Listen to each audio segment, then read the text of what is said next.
We know that dwelling approvals have been in trend decline for 10 years. We also know that population growth has been climbing for 20 years, driven by a doubling and then tripling of migration, which is why we have a housing crisis. Too many people, not enough houses.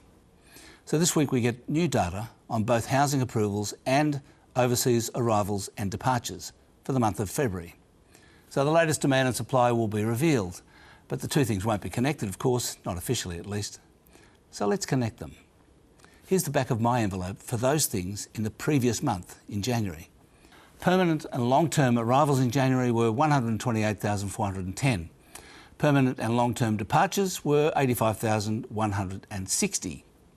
Net migration for the month was therefore 43,250. But to get a total housing demand figure, we have to add natural increase. But those born in January were babies now, so they don't need a house, of course. Probably best to look at those born 25 years ago, in January 2000. And there were 21,000 babies born that month, and they're now in their mid-20s, probably house hunting. But about 15,000 people also died in January this year, although not all of those deaths would have freed up a house. So somebody would still be living in the house, grieving, and about half of them. Net effect, I'd say about 14,000. So I reckon the total additional demand for housing in January was about 57,000 people.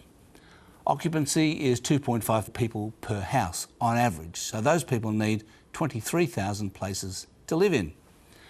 Dwelling approvals in January were 13,104, but it takes about a year to build and furnish a house, so let's go with last January, when approvals were 10,903.